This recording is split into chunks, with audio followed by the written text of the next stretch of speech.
السلام عليكم ورحمة الله وبركاته. الحمد لله نحمده ونستعينه ونستغفره ونؤمن به ونتوكل عليه ونعوذ بالله من شرور أنفسنا ومن سيئات أعمالنا. من يهده الله فلا مضل له ومن يضلل فلا هادي له. وأشهد أن لا إله إلا الله وحده لا شريك له. وأشهد أن محمدا عبده ورسوله صلى الله عليه وسلم الذي أرسله بالحق بشيرا ونذيرا وداعيا إلى الله بإذنه وسراجا منيرا. أما بعد، فإن خير الحديث كتاب الله وخير الهدي هدي محمد صلى الله عليه وسلم وشر الأمور محدثاتها وكل محدثة بدعة وكل بدعة ضلالة وكل ضلالة في النار. أما بعد، فقد قال الله تبارك وتعالى في الكلام المجيد والفرقان الحميد بعد أعوذ بالله من الشيطان الرجيم. يا أيها الذين آمنوا اتقوا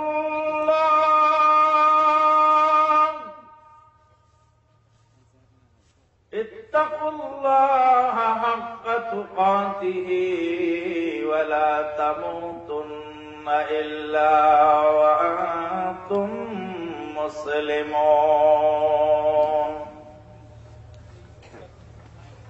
يا أيها الناس اتقوا ربكم الذي خلقكم من نفس واحدة وخلق منها زوجها وبث منهما رجالا كثيرا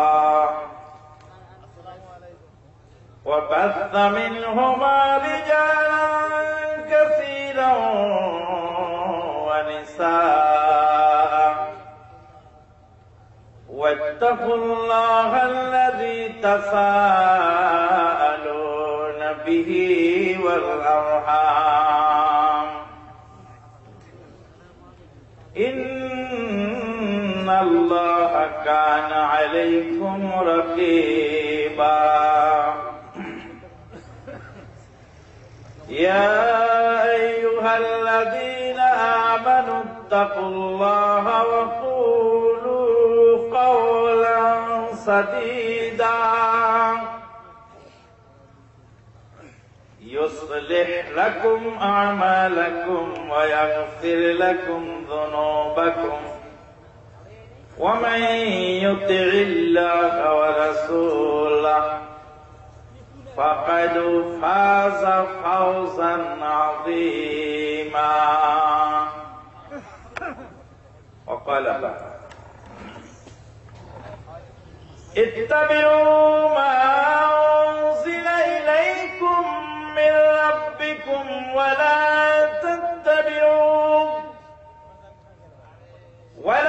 تتبعوا من دونه أولياء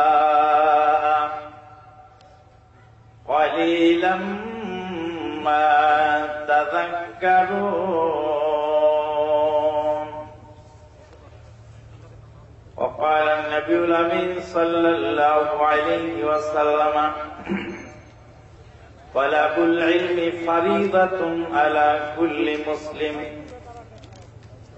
ওয়া ইয়াকুলু ইমামুল বুখারী রাহিমাহুল্লাহু তাআলা আল ইলমু ক্বাবলা আল কওলি ওয়াল আমাল।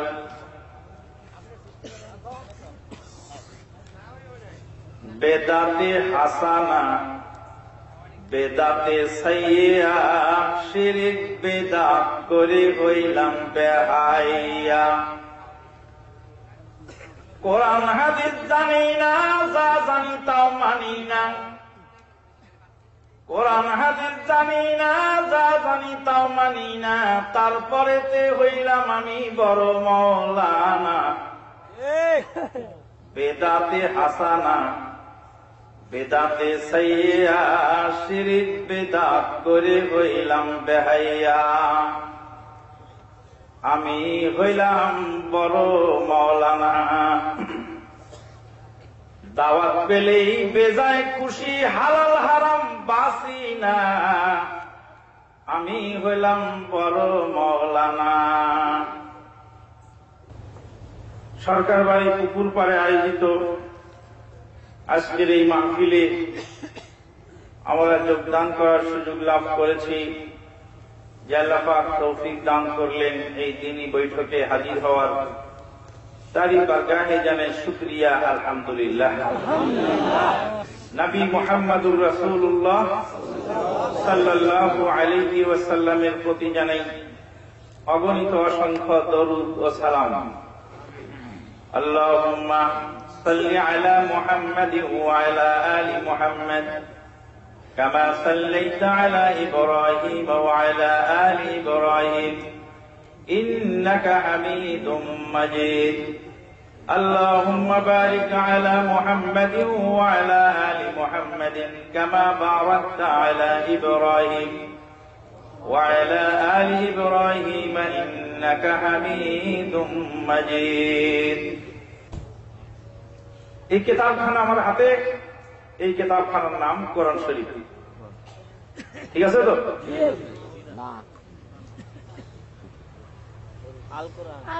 কেউ বলে আল কোরআন, কেউ বলে কোরআন শরীফ, কেউ বলে কোরআন মাজিদ। তো আমরা ওই ভাই আরিফুল ইসলামের মতোই আবার কোরআনের কাছ থেকে জবাব নিই।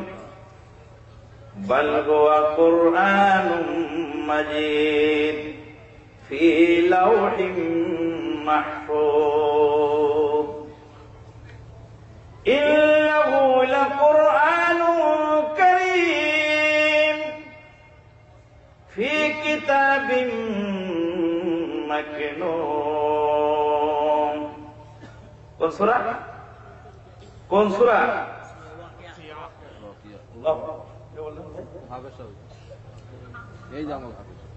আপনাদের হাবেশা। আলহামদুলিল্লাহ, মাশাআল্লাহ, আল্লাহু আকবার। সূরাতুল ওয়াকিয়া। ইন্নাহু লাকুরআনুন কারীম ফি কিতাবিম মাকনুন। বিসমিল্লাহির রহমানির রহিম। ইয়াসিন ওয়াল কুরআনিল হাকীম। সূরা বুরুজে কোরআন মাজিদ বললেন আল্লাহ পাক, সূরা ওয়াকিয়ায় বললেন কোরআন কারীম, সূরা ইয়াসিনে বললেন কোরআন হাকীম। এইভাবে কোরআন দিয়ে এবং হাদিস দিয়ে এই আসমানি কিতাবখানার প্রায় 56 খানা নাম পাওয়া যায়। কতখানা? 56 খানা নাম আছে এই কিতাবখানা। কিন্তু কোরআন শরীফ শব্দ কোন হাদিসে বা কোরআনের কোন আয়াতে আমরা পাই নাই।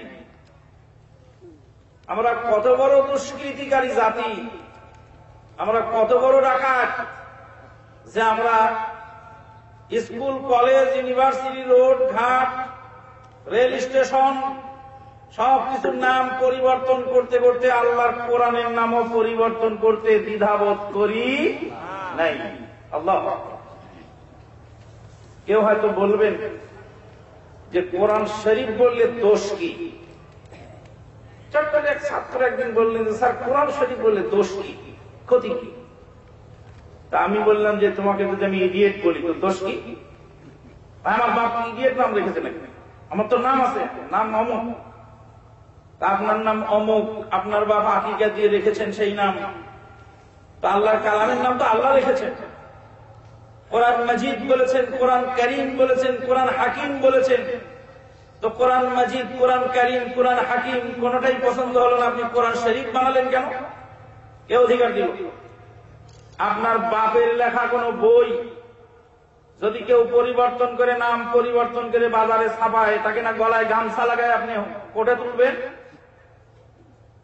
আপনার নেতা নেত্রীর একটা শব্দ যদি পরিবর্তন করে তো আপনি যে তার গলায় গামছা লাগাবেন?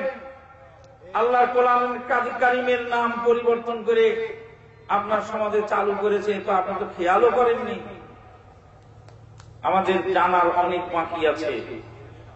তাই আজকের আলোচ্য বিষয় হবে মানার আগেই জানা দরকার। আমাদের অনেক কিছু জানা দরকার। কোরআন মাজিদে আয়াতের সংখ্যা কতটি বলেন? ৬৬৬৬। এটাও মুখস্থ। ৬২৩৬ ৬৬৬৬ আর ৬২৩৬। আরো বলেন দুই একজন, নাকি দুইটা হয়ে শেষ হয়ে গেছে, তাই না? ৬২৩৬ ৬৬৬৬। মাখলুকাত আল্লাহ সৃষ্টি করেছেন কতটি? ১৮,০০০ মাখলুকাত। সুবহানাল্লাহ। আল্লাহ পাক বলেন, ওয়া মা ইয়ালামু জুনুদা রাব্বিকা ইল্লা হু। তোমার আল্লাহ সৃষ্টি জীবদের পৃথিবীতে কত আছে পৃথিবীর কেউ জানে না, এক আল্লাহ ছাড়া। এটা তো কোরআনের আয়াত নাকি? ওয়া মা ইয়ালামু জুনুদা রাব্বিকা ইল্লা হু। এক আল্লাহ ছাড়া পৃথিবীর কেউ জানে না যে মাখলুকাত কতটি আছে। ১৮,০০০ মাখলুকাত আমিও গুনি নেই, আপনিও বলেন না, কিন্তু এটা গতানুগতিক চলছে। ৬৬৬৬টি কোরআনের আয়াত, এটাও গতানুগতিক কথা। এখন কম্পিউটার যুগ, ক্যালকুলেটর আছে, আপনি আজকে সারা রাত ধরে আগামীকাল সারাদিন ধরে গণনা করবেন। গণনা করে আগামীকাল কামারজুড়ি কোন দিকে? এদিকে, ওইদিকে কামারজুড়ি, এদিকে কামারজুড়ির স্কুল মাঠে আমি আবার আসবো ইনশাল্লাহ। যদি ৬৬৬৬টি আয়াত আপনি কোরআন থেকে গুনিয়ে বাইর করতে পারেন তা আমাকে কি দেখায়, আমি আমার কথা ঘুরিয়ে নেব ইনশাল্লাহ। বলতেছিলাম যে আজ থেকে প্রায় ১৪০০ বছর আগে বা তারও বেশি সময় আগে কোরআন নাজিল হয়েছে, পৃথিবীতে এসেছে। আজও পর্যন্ত আমি মুসলিম জানি না কোরআনের সঠিক আয়াত সংখ্যা কত। আজও পর্যন্ত আমি জানি না কোরআনের। বলতেছিলাম যে আমাদের জানার অনেক বাকি আছে, যে জিনিসগুলি আমাদেরকে আস্তে আস্তে জানতে হবে। আমরা এখন যখনই কিছু বলি, কোরআন হাদিস থেকে কিছু বলতে যাই, আমাদেরকে অনেকেই বলেন যে নতুন মাসলা বলেন না, তো নতুন কথা করেন না, চুপ করেন, এত নতুন মাসলা বলেন না। আমি জিজ্ঞেস করি যে আপনি যদি না শুনবেন তা আসতেন কেন? ধোয়া কাপড় ধোয়ার জন্য আপনি আসতেন, না ময়লা কাপড় ধুইবেন? কথা বলেন। ময়লা কাপড় ধুতে হবে না ধোয়া কাপড় ধুতে হবে? জানা জিনিস জানতে আসতেন না না জানা জিনিস জানতে আসতেন? এতদিন যা জানি নেই, আজকে তো জানতে হবে নাকি? মুখস্থ বিদ্যা যদি আমিও বলে দিই তাহলে আমার মধ্যে আর একজনের মধ্যে পার্থক্য তো হলো না। মুখস্থ বিদ্যা তো আমি বলতে আসিনি, আমি বলতে আসছি যে আমাদের সমস্যা কোথায়। আজকে দুঃখজনক হলে সত্য, গোটা জাতি আজকে পর্যদস্ত। যাদের ওয়াজ শুনছে তারা লেখাপড়া জানে না, লেখাপড়া জানলেও হয়তো বা দিমাগ ঠিক নেই। তার একটা জ্বলন্ত উদাহরণ দিই। ৪০,০০০ টাকা দাম একজন বক্তা, আছে না এরকম বক্তা? কোন বক্তার দাম ৩,০০০, কোন বক্তার দাম ৫,০০০, ১০,০০০, তারপরে কোন বক্তার দাম আছে ২০,০০০, এরকম আছে রেট আর কি। তো রেট হতে হতে হতে হতে লাস্টে ৪০,০০০ দামেরও বক্তা আছে না? ৪০,০০০ দামের এক বক্তা এনে ওয়াজ শোনানো হচ্ছে। তো উনি মাইকের সামনে দাঁড়িয়ে বলছেন যে ইহুদি নাসারা আমাদের দুশমন, ইহুদি নাসারার পণ্য তোমরা বর্জন করো, খবরদার কোন ইহুদি নাসারার মাল কিনবে না। তো ও বক্তা যদি জানতো যে ওনার সামনে থাকা মাইকটা জাপান থেকে আসছে, তাহলে এ কথা কোশ্চিন কালেও বলতো না। বলতো উনি যে মাইক দিয়ে কথা বলছেন, মাইকটা কিন্তু কোন মুসলিম দেশ থেকে বানায়নি, জাপান থেকে বানিয়েছে। উনি যে মোবাইলে ফতুয়া ছাড়ছেন, ওই মোবাইল ফিনল্যান্ড থেকে আসছে। উনি যে জাহাজ ধরে হজে যাচ্ছেন, সেই জাহাজটা অমুসলিম দেশ থেকে তৈরি হয়েছে। তো উনি যে কত বড় নাদান, 40,000 টাকা দামের বক্তা তাকে এনেছেন কিন্তু শিখার জন্য, তুমি তো নিজেই জানেন না, তো আপনাকে কি জানাবে? এই ধরনের অনেক কথা আজকে বাজারে চালু হয়ে গেছে। আমি বলছি, আগেও বলছি, আজকেও বলি, শুনুন, হ্যামিলিনের বাঁশিওয়ালা এসে বাঁশি বাজিয়ে আপনাদের ছেলেদেরকে নিয়ে চলে গেল। আপনারা ঘুমিয়ে থাকলেন দুপুর বেলায়, আর আপনাদের সেই যুবক তরুণ অরুণ ছেলেদেরকে হ্যামিলিনের বাঁশিওয়ালা বাঁশি বাজিয়ে নিয়ে গাঙে ডুবিয়ে মারলো। হ্যামিলিনের বাঁশির কিস্সা শোনেননি আপনারা? আজকে হ্যামিলিনের বাঁশিওয়ালা বাজারে নেমেছে, উস্কানি দিয়ে বিভিন্ন ধরনের অপপ্রচারের মাধ্যমে বিভ্রান্ত করার চেষ্টা করছে, স্লোগান দিচ্ছে জিহাদ জিহাদ জিহাদ চাই, শুরু হলে আমরা নাই। বন্ধুগণ, এগুলি সব দুঃখজনক বিষয়। এই জিনিসগুলি আমাদেরকে পর্যায়ক্রমে জানতে হবে, জেনে জেনে সামনের দিকে আগাতে হবে। আল্লাহ রাব্বুল আলামিন বলেন, ফা'লাম আন্নাহু লা ইলাহা ইল্লাল্লাহ। ফা'লাম, হে নবী আপনি জেনে নিন, ফা'লাম আপনি জেনে নিন, আন্নাহু লা ইলাহা ইল্লাল্লাহ, আল্লাহ ছাড়া কোন সত্য মাবুদ নাই, এ কথাটা আপনি জেনে নিন। ফা'লাম, আপনি জেনে নিন। আজ থেকে 1400 বছর পূর্বে,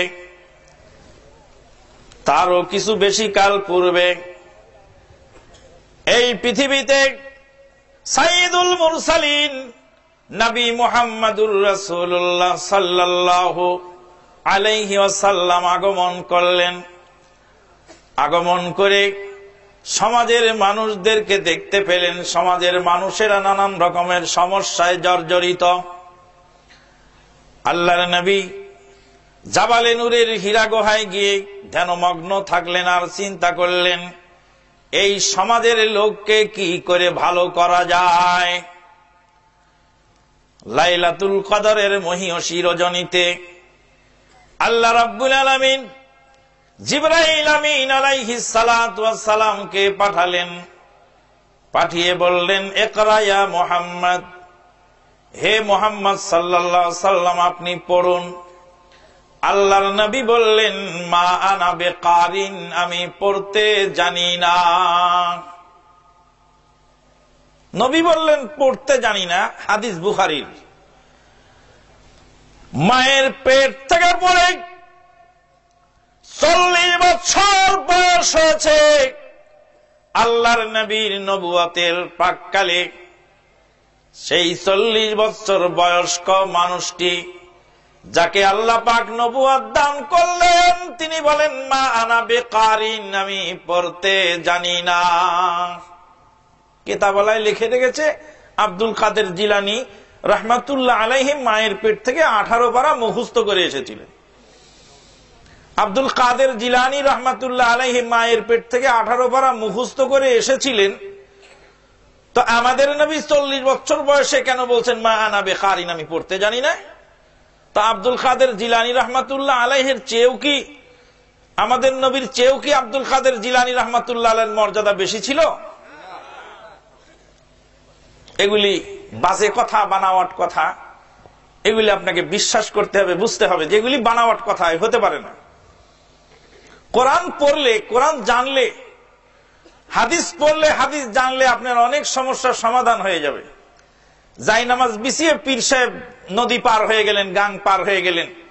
আর আল্লাহর নবী মক্কা থেকে মদিনায় হিজরত করলেন 13 দিন আর 13 রাত। 13 দিন 13 রাত নবীর এত কষ্ট করা লাগলো কেন? জায়নামাজ বিছিয়ে মক্কা থেকে মদিনায় যেতে পারলেন না? প্রশ্ন হতে পারে যে তাহলে কি আপনি কারামাতুল আউলিয়াকে অস্বীকার করেন? ওলিয়া উলিয়াদেরকে যে আল্লাহ কারামত দান করেন, নবীদেরকে যে মুআজিজা দান করেন, সেই মুআজিজা কি অস্বীকার করেন? জি না, নবীদের মুআজিজা এবং কারামাতুল আউলিয়াকে আমরা অস্বীকার করি না। নবীদের মুআজিজা এবং কারামাতুল আউলিয়া আর ভণ্ডদের ভণ্ডামির মধ্যে মৌলিক পার্থক্য হলো এই, নবীদের ভিতরে মুআজিজা দেখা যায়, আউলিয়াদের মধ্যে কারামাত দেখা যায়, সেগুলি তারা গোপন রাখেন, প্রচার করেন না। আর ভণ্ড তারা দালাল লাগায় দেয় এগুলি প্রচার করার জন্য। যখনই প্রচার করে তখনই বুঝতে পারবে যেটা ভণ্ডামি। আর যদি অরিজিনাল কেউ আল্লাহর ওলি হয়ে থাকেন, আল্লাহ যদি তাকে ভালোবেসে কোনো কারামত তার দ্বারা সাদের হয়, অবশ্যই তিনি সেটা গোপন রাখবেন, সেটা সমাজের মানুষের কাছে প্রকাশ পাবে না। এটা হলো মৌলিক পার্থক্য। আরো কিছু পার্থক্য আছে। দ্বিতীয় পার্থক্য হলো ইচ্ছা করে তিনি কিছু করতে পারেন না, হঠাৎ করে আল্লাহর গায়েবী মদদে ওটা হয়ে যায়। কিন্তু নিজে যদি ইচ্ছা করে কিছু দেখাতে চান বা দেখিয়ে থাকেন, তাহলে বুঝতে হবে সেটা ভণ্ডামি। কারণ ইচ্ছা করে দেখানোর কিছু নবী রাসূলদের কাছেও নেই, আর আউলিয়াদের কাছে তো নাই বটে। মা আয়েশা সিদ্দিকা রাদিয়াল্লাহু তাআলা আনহার নামে চরিত্রে কলঙ্ক লেপন করা হয়েছিল, হয়নি? কতদিন আল্লাহ নবী অপেক্ষা করছিলেন ওহীর জন্য? প্রায় মাসখানেক অপেক্ষা করলেন। মা আয়েশা সিদ্দিকা রাদিয়াল্লাহু তাআলা আনহাকে বাপের বাড়িতে পাঠিয়ে দিলেন আল্লাহর নবী। বুঝতে পারতেছেন না ঘটনা কি ঘটেছে। মানুষ হিসাবে ঘটতেও পারে, আল্লাহর নবী এতটুকু ভাবছেন মানুষ হিসাবে কোন দুর্ঘটনা ঘটতেও পারে। তাই আল্লাহর নবী সাল্লাল্লাহু আলাইহি ওয়াসাল্লাম কোন সিদ্ধান্ত দিতে পারছিলেন না। আল্লাহর নবী একদিন বারিরা রাদিয়াল্লাহু তাআলা আনহার কাছে গেলেন। বারিরা কার নাম? বারিরা রাদিয়াল্লাহু তাআলা আনহা কে ছিলেন? সাহাবী। আলহামদুলিল্লাহ, উত্তর হয়েছে। কিন্তু আল্লাহর নবীর বাড়ির সাথে, ফ্যামিলির সাথে কি সম্পর্ক ছিল? মারহাবা, কে বললেন? আলহামদুলিল্লাহ, মাশাআল্লাহ। দেখেন না, লেখাপড়া কিছু শিখছে, আলহামদুলিল্লাহ, জানে। আল্লাহর নবী মা আয়েশা সিদ্দিকার দাসী ছিলেন বারিরা রাদিয়াল্লাহু তাআলা। আল্লাহর নবী বারিরা রাদিয়াল্লাহু তাআলা আনহাকে জিজ্ঞেস করলেন, বারিরা, আয়েশা সম্পর্কে তামাম মদিনার অলিতে গলিতে কুৎসর উঠে গেল রে। আয়েশা সিদ্দিকা সম্পর্কে তোমার কিছু জানা থাকলে বলো। বারিরা রাদিয়াল্লাহু তাআলা আনহা বলেন, ইয়া রাসূলুল্লাহ, মা আয়েশা সিদ্দিকা রাদিয়াল্লাহু তাআলা আনহা সম্পর্কে আমার কিছুই বলার নাই। তিনি একজন কমলমতী, সরলা, অবলা মহিলা। তার সরলতার পরিচয় হল আটা সানতে সানতে আটা না ঢেকেই ঘুমিয়ে যান। আবু বকর সিদ্দিক 9 বছর বয়সে মেয়েটাকে এনে আল্লাহ নবীর ঘরে তুলে দিয়েছিলেন। 6 বছর বয়সে বিবাহ হয়েছিল, আর 9 বছর বয়সে আল্লাহ নবীর বাড়িতে এসেছিলেন। 18 বছর বয়সে মা বিধবা হয়ে গেলেন। মা আয়েশা সিদ্দিকা রাদিয়াল্লাহু তাআলা আনহা আবু বকর সিদ্দিক রাদিয়াল্লাহু তাআলা আনহুর কন্যা। বাপের মতোই উদার ছিলেন, খাবারের তো একটা কোনদিন করেন নাই। ভাগনাকে ডেকে ডেকে বলছিলেন, ভাগনা রে, বহুদিন পার হয়ে গেছে, নবীর বাড়িতে চুলায় কোনদিন আগুন জ্বলে নাই। মাসের পর মাস পার হয়েছে রে ভাগনা, নবীর চুলায় আগুন জ্বলে নাই। ভাগনা জিজ্ঞেস করেন, খালাম্মা, আপনাদের খাবারের কি ব্যবস্থা ছিল? মা আয়েশা সিদ্দিকা বলেন, বাবা ওরওয়া রে, সেই দিন 2টি কালো জিনিস আমাদের খাবার ছিল, এক কালো খেজুর আর এক কালো পানি। মা আয়েশা সিদ্দিকা রাদিয়াল্লাহু তাআলা আনহাকে আল্লাহর নবী বাপের বাড়িতে পাঠিয়ে দিলেন। বিরাট লম্বা ঘটনা, প্রায় মাস পার হয়ে গেল, কোন সিদ্ধান্ত নাজিল হলো না।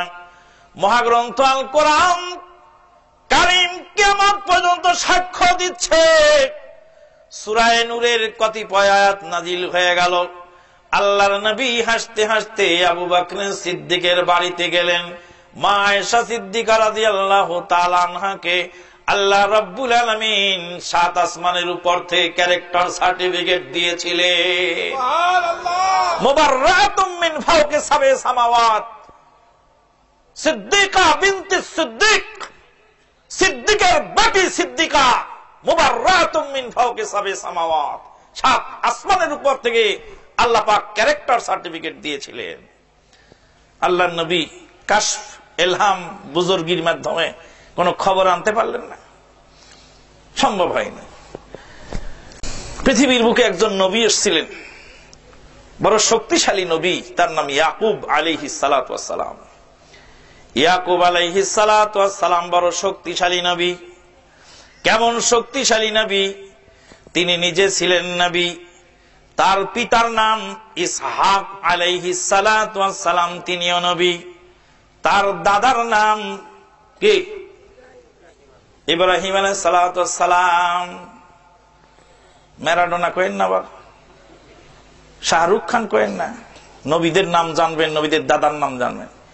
ইয়াকুব আলাইহিস সালাতু ওয়াস সালামের পিতার নাম ইসহাক আলাইহিস সালাতু ওয়াস সালাম। ইয়াকুব আলাইহিস সালাম নিজেও নবী, তার পিতা ইসহাক আলাইহিস সালাতু ওয়াস সালাম তিনিও নবী, তার দাদা ইব্রাহিম আলাইহিস সালাম তিনিও নবী। এক নবীর নাতি আর এক নবীর ছেলে, আর এক নবী পিতা তিনি ইউসুফ আলাইহিস সালামের পিতা।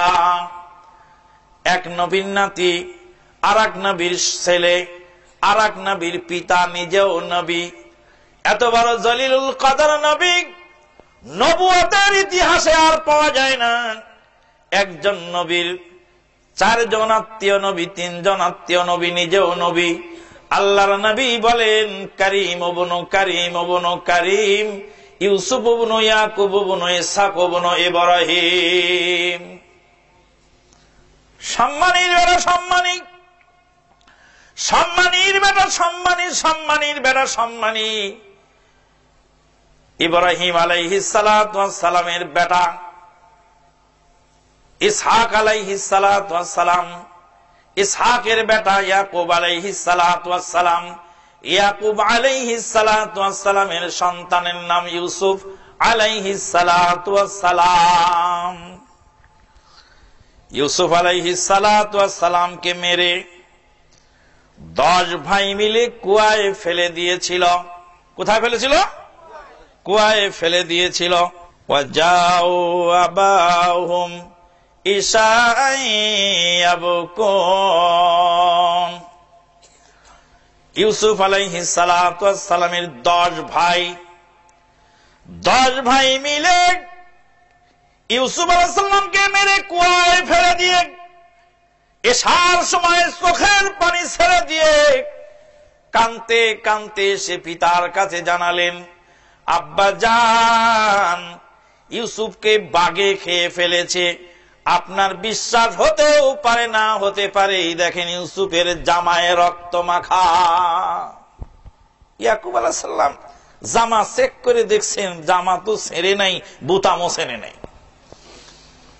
জামাও ছেড়ে নাই, বোতামও ছেড়ে নেই। যদি বাঘে খায় তো জামা কি অক্ষত থাকবে?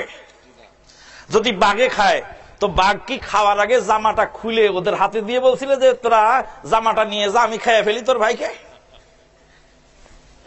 ইয়াকুব আলাইহিস সালাম দলিল তালাশ করে দেখলেন জামার বুতাম ছেড়ে নাই, জামাও ছেড়ে নাই।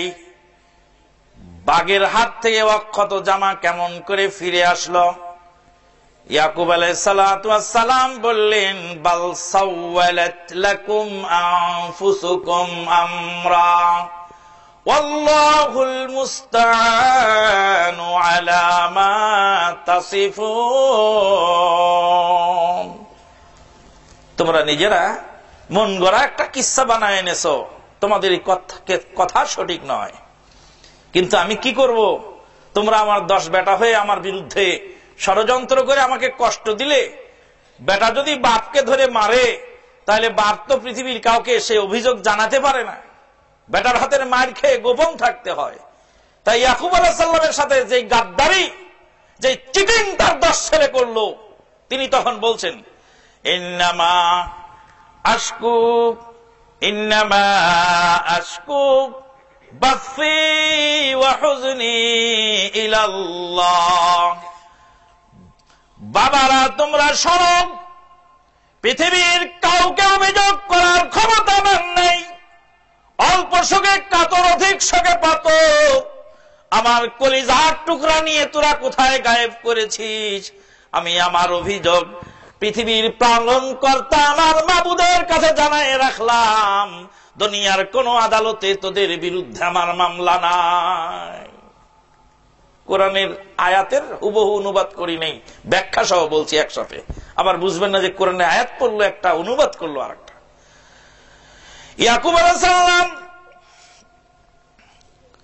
সবুর করলেন, ছেলের সঙ্গে কাঁদতে কাঁদতে আল্লাহর কালাম বলছে, চোখের পানি ঝরতে ঝরতে ইয়াকুব আলাইহিস সালাতু ওয়াস সালাম অন্ধ হয়ে গেলেন।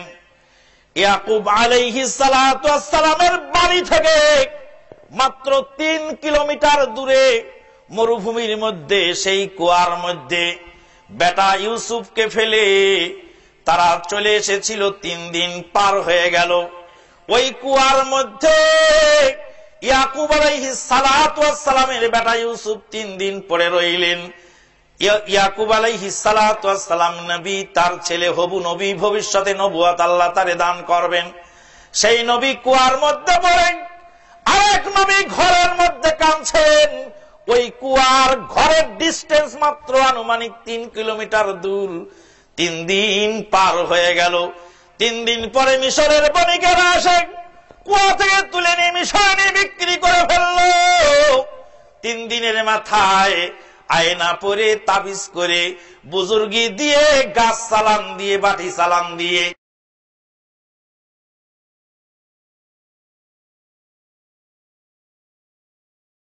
এত বড় জলিলুল কদর নবী ছেলের সন্ধান করতে পারলেন না। আপনি যে দরবারে পীরের দরগায় যান, আর পীরের দরগাতে বাটি সালাম দিয়ে আপনার হারানো বকরি খুঁজে দেয়, ওই পীর যে ভণ্ড, তার জ্বলন্ত প্রমাণ হলো কোরআন। যদি তাই হতো, তা না হতো, তাই ইয়াকুব আলাইহিস সালাতু ওয়াস সালাম কাশফেল হাম, বুজুর্গি, আয়না পরা, পানি পরা, তাবিজ করা, গাছ সালাম দেওয়া দিয়ে নিজের ছেলের সন্ধান বলতে পারতেন। চোখ বন্ধ করে ধ্যান করে বুজুর্গির মাধ্যমে এটা হাসিল করতে পারতেন। আগেই বলেছি যে আল্লাহ পাক নবীদেরকে মুজিজা দান করেন, সে মুজিজা ইচ্ছায় চলে না, ইচ্ছা করলে হয় না। আল্লাহর ইচ্ছায় চলে, তার নাম মুজিজা। আর মানুষের ইচ্ছায় যদি চলে, তার নাম হলো ভণ্ডামি, তার নাম হলো জুয়ো চুরি। কথা বুঝতে পারতেছেন? কাজে আবার ভুল বুঝবেন না, কালকে বলবেন যে উনি মদিনা ইউনিভার্সিটি থেকে লেখাপড়া করে আসছেন, অলিয়া উলিয়াদেরকে একবারে গারদ করে দিয়ে গেছেন। অলিয়া উলিয়াদেরকে আমরা গারদ করা লোক না। অলিয়া উলিয়াদের সাথে ভালো ব্যবহার রাখবেন, ভালো রাখবেন, কিন্তু অলি যে কে তা তো আপনি জানবেন না। আপনার গায়ের মধ্যে ভ্যান চালায়, ওই ভ্যান চালানো আল্লাহর অলি হতে পারে। কারণ লেবাস পোশাক দিয়ে, বুজুর্গি আর কারিশমা দিয়ে অলিয়া উলিয়া মাপা হয় না। আল্লাহর ওলিকে আল্লাহ কাকে ভালোবাসেন পৃথিবীর কেউ জানে না, এক আল্লাহ ছাড়া। ইমাম আহমদ বিন হাম্বল রাহমাতুল্লাহ আলাইহি, ইমাম বুখারীর উস্তাদ, ইমাম বুখারীর উস্তাদের নাম কি? ইমাম আহমদ বিন হাম্বল রাহমাতুল্লাহ আলাইহি। 10 লক্ষ হাদিস তিনি মুখস্থ রেখেছিলেন। কত লক্ষ? 10 লক্ষ হাদিস তিনি মুখস্থ রেখেছিলেন ইমাম আহমদ বিন হাম্বল রাহমাতুল্লাহ আলাইহি। ইমাম আহমদ বিন হাম্বল রাহমাতুল্লাহ আলাইহি তিনি যে কিতাব লিখেছেন হাদিসের নাম তার মুসনাদ আহমদ, তার মধ্যে প্রায় 40,000 হাদিস তিনি লিপিবদ্ধ করেছেন। ইমাম আহমদ বিন হাম্বল রাহমাতুল্লাহ আলাইহি একদিন রাস্তায় গেলেন, রাস্তায় চলছেন, চলতে চলতে হঠাৎ করে রাত হয়ে গেল। এক মসজিদে গিয়ে বলছেন, বাবারা আমাদেরকে এই মসজিদে, আমাকে এই মসজিদে একটু থাকার জায়গা দাও। একটু সাবিরের মসজিদে চলুন, যাও ভাগো এখান থেকে। ইমাম আহমদ বিন হাম্বল রাহমাতুল্লাহ আলাইহিকে দেখে চিনা যেত না। আমাদের আজকে আপনাদের প্রধান বক্তা শায়েখ আব্দুর রাজ্জাক বিন ইউসুফ সাহেবের মতোই খানিকটা। আব্দুর রাজ্জাক বিন ইউসুফ সাহেবকে দেখে মানুষ সহজে চিনতে পারবে তিনি এত বড় মুহাদ্দিস, চেনা মুশকিল আছে।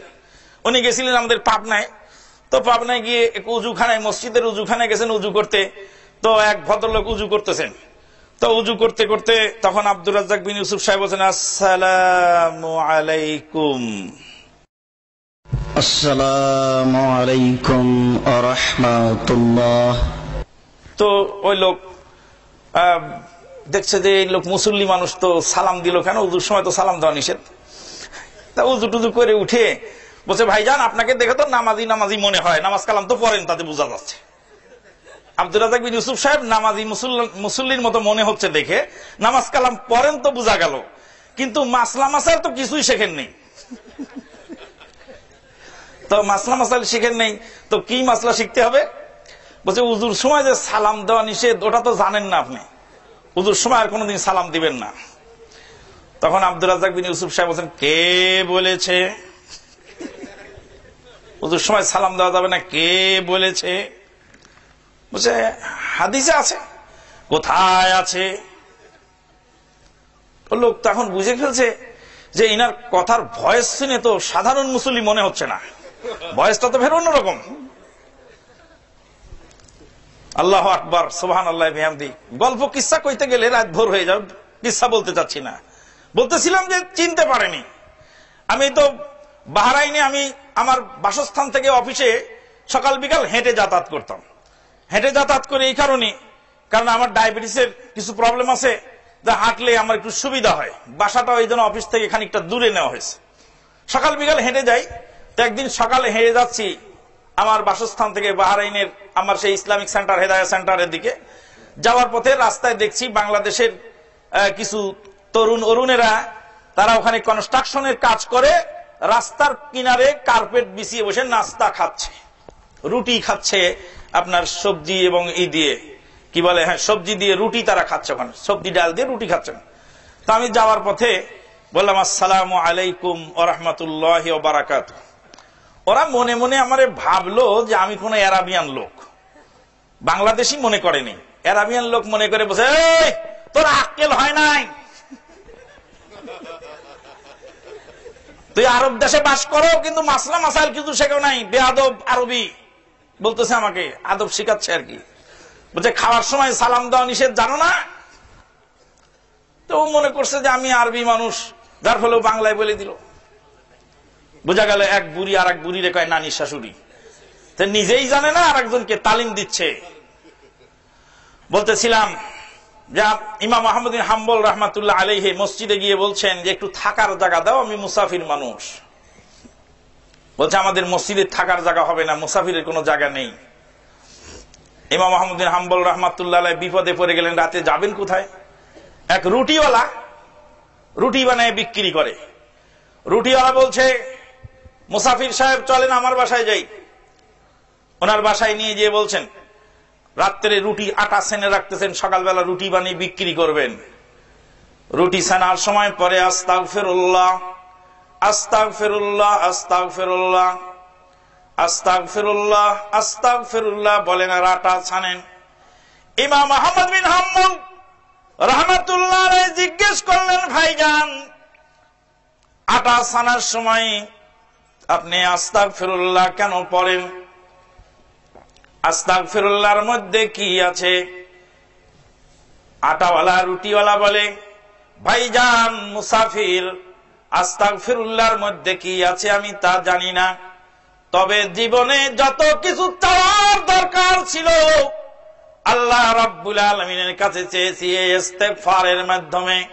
আল্লাহ রাব্বুল আলামিন বলেন, কুল ইস্তাগফিরু রাব্বাকুম ইন্নাহু কানা গাফফারা ইউরসিলুস সামাআ আলাইকুম মিদরারা। ও নবী গো, মানুষকে বলে দিন ইস্তেগফার করার জন্য। আল্লাহ রাব্বুল আলামিন হলেন গাফফার। আল্লাহর কাছে ইস্তেগফার করলে আল্লাহ আসমান থেকে রিজিকের বন্যা বহায় দিবেন। ইমাম আহমদ বিন হাম্বল রাহমাতুল্লাহ আলাইহি বলেন, আটাওয়ালা রুটিওয়ালা বলেন, শোনো ভাই মুসাফির শোনেন, জীবনে যা কিছু চাওয়ার দরকার হয়েছে আল্লাহর কাছে চেয়েছি, ইস্তেগফারের মাধ্যমে আল্লাহ আমাকে দিয়েছেন, তবে একটি আশা আজ পর্যন্ত পূরণ হলো না। কি আশা? কি আশা পূরণ হয়নি আপনার? আল্লাহর কাছে দরখাস্ত করে রেখেছি, বর্তমান জামানার শ্রেষ্ঠ ইমাম আহমদ ইবনে হাম্বলের সাথে যেন আমার সাক্ষাৎ হয়ে যায়। আল্লাহ রাব্বুল আলামিন এই আশাটা আমার পূরণ করে নাই, এইটুকু বাকি আছে, আর কোন আশাই আমার অপূর্ণ রয়ে যায় নাই। ইমাম আহমদ বিন হাম্বল রাহমাতুল্লাহ আলাইহি বলেন, বাবা রুটিওয়ালা তুমি শোনো, যেই মুসাফিরকে তুমি আজকে জায়গা দিয়েছো সেই মুসাফিরের নাম হলো ইমাম আহমদ ইবনে হাম্বল রাহমাতুল্লাহ আলাইহি। আল্লাহু আকবার। তো ওলি আউলিয়াকে ওই আটা সন্তেছেন, তার মধ্যে আল্লাহ রাব্বুল আলামিন কিছু নেক খাসলাত রেখেছেন। মানুষ রাস্তায় চলে, সাধারণ মানুষ বেশে, তারা হয়তো ওলিয়া উলিয়া হতে পারেন, আল্লাহ রাব্বুল আলামিনের মাহবুব বান্দা হতে পারেন। তিনি যদি মাহবুব হয়ে থাকেন তবে আমার আমল দিয়ে আমাকে আগাতে হবে। মাহবুব বান্দার মাহবুবিয়াত দিয়ে আমার আগানোর কোন সুরত যদি থাকতো, আল্লাহর নবী ফাতেমাতুজ জাহরাকে না বলতেন না, ইয়া ফাতেমা বিনতে মুহাম্মদ সাল্লাল্লাহু আলাইহি ওয়াসাল্লাম সালিনি মিন মালি মাশিদ, মুহাম্মাদের বেটি ফাতেমা রে, আমার মাল থেকে যা কিছু চাওয়ার দুনিয়াতে চেয়ে নাও, বাপ হিসাবে আমি তোমার কোন কল্যাণ হাসরের ময়দানে করার ক্ষমতা রাখি না। মান বাত্তা বিহি আমালুহু লাম ইউসরে বিহি নাসাবুহু, আল্লাহর নবী বলছেন, যার আমল তাকে পিছিয়ে দিল, আর যার আমল তাকে পিছিয়ে দিল তার বংশমর্যাদা তাকে আগায় দিতে পারবে না। মদিনা ইউনিভার্সিটিতে আমার এক ক্লাস ফ্রেন্ড ছিলেন, নাম তার তুর্কি বিন আব্দুল্লাহ আল আউফি। তুর্কি বিন আব্দুল্লাহ আল আউফি জলিলুল কদর সাহাবী আব্দুর রহমান বিন আউফ রাদিয়াল্লাহু তাআলা আনহুর বংশের এই ছেলেটি মদিনা ইউনিভার্সিটিতে লেখাপড়া করে, মাত্র 18 বছর বয়স। কিন্তু আমার ক্লাস ফ্রেন্ড, একদিন ওই 18 বছরের সেই যুবক ছেলেটিকে বললাম, তুর্কি, আন্নাকুম মিন আহলিস সুআদা লিআন্নাকুম উলিদতুম ওয়া তারারাতুম বিল মাদিনাতিন নাবাবিয়্যাহ, তোমরা হলে সৌভাগ্যশীল, মদিনায় তোমাদের জন্ম, মদিনায় তোমাদের বাসস্থান, তোমরা সৌভাগ্যশীল। কথা বলার সঙ্গে সঙ্গে তুর্কি বিন আব্দুল্লাহ আল আউফি 18 বছরের যুবক ছেলেটি বললেন যে, ভাইজান, এই মদিনার মাটিতেই আব্দুল্লাহ বিন উবাই বিন সলুল মুনাফিকের সর্দার নবীর পিছনে সালাত আদায় করতেন, নবীর মসজিদের মুসল্লি ছিলেন, বাকিউল গারকাদে নবী নিজ হাতে তাকে দাফন করেছেন, কিন্তু পরকালের নাজাত তার হবে না। মক্কার মাটিতে নবীর চাচা ছিল, নবীর বাড়ির সাথে বাড়ি, নবীর রক্তের রক্ত, নবীর বংশের লোক, কিন্তু কাজ হবে না। কিয়ামত পর্যন্ত আল্লাহ পাক নাজিল করেছেন, তাব্বাত ইয়াদা আবি লাহাবিউ ওয়া তাব। আল্লাহু আকবার। আমি মাঝে মাঝে বলি যে আবু লাহাবের নাম কইলেও সওয়াব হয়, হয় না? তাব্বাত ইয়াদা আবি লাহাবিউ ওয়া তাব ইযহাব ইলা ফিরআউনা ইন্নাহু তাগা। কোরআনের মধ্যে ফেরাউনের নাম আছে। ফেরাউনের নাম যদি আপনি উচ্চারণ করেন কোরআন সময়, ফেরাউন লিখতে 4টি অক্ষর লাগে। 4 অক্ষরের কারণে, ফেরাউন শব্দটার কারণেও 40টি নেকি আপনার হয়ে যায়। সুন্নতের দায়রায় থেকে ফেরাউনের নাম উচ্চারণ করলেও সওয়াব পাওয়া যায়। কিন্তু আল্লাহর নাম যদি বিকৃত করে উচ্চারণ করেন, আল্লাহ আল্লাহ, আরবি হরফ 29টি, মাখরাজ 17টি, তা আল্লাহ এটা আবার কোন নাম্বার মাখরাজ? এই মাখরাজ কি পৃথিবীর কোন কারি, কোন বুজুর্গ, কোন আলেম, কোন মুহাদ্দিস, কোন মুহাক্কিক দেখাতে পারবেন? বলার দরকার হয় না। তারপরে বলি, ভুবন বিখ্যাত কারি, যিনি বার্মায় জন্মগ্রহণ করেছিলেন, ঢাকার লালবাগে লেখাপড়া করেছেন, ভুবন বিখ্যাত কারি, যার নাম হলো কারি দক্তুর মুহাম্মদ আইয়ুব হাফিজাহুল্লাহ ওয়া রাআহু ওয়া বারাকাল্লাহু ফি ইলমিহি ওয়া হায়াতিহি ওয়া তাগাম্মাদাহুল্লাহু বিগুফরানিহি, বলেন আল্লাহুম্মা আমিন। এই দাক্তুর আইয়ুব, কারি আইয়ুব সারা পৃথিবীতে আলোড়ন সৃষ্টি করেছেন। মসজিদে নববীতে তারাবির সালাতে ইমামতি করেছেন, মসজিদে কুবায় তারাবির জামাতে ইমামতি করেছেন, বার্মায় তার জন্ম, লালবাগ মাদ্রাসায় লেখাপড়া করেছেন, মদিনা ইউনিভার্সিটিতে ডক্টরেট করেছেন। এই বয়োবৃদ্ধ জ্ঞান তাপস কারি আইয়ুব সাহেবের কাছে আল্লাহ পাক আমাকে পূর্ণ 1 বছর কোরআন পড়ার সুযোগ দিয়েছিলেন, আলহামদুলিল্লাহ। মদিনা ইউনিভার্সিটিতে ডক্টর আব্দুল্লাহ উমর আশ-শানকিতি, আল কোরআন এবং তাফসির ফ্যাকাল্টির ডিন, আল কোরআন এবং তাফসির ফ্যাকাল্টির ওয়াকিল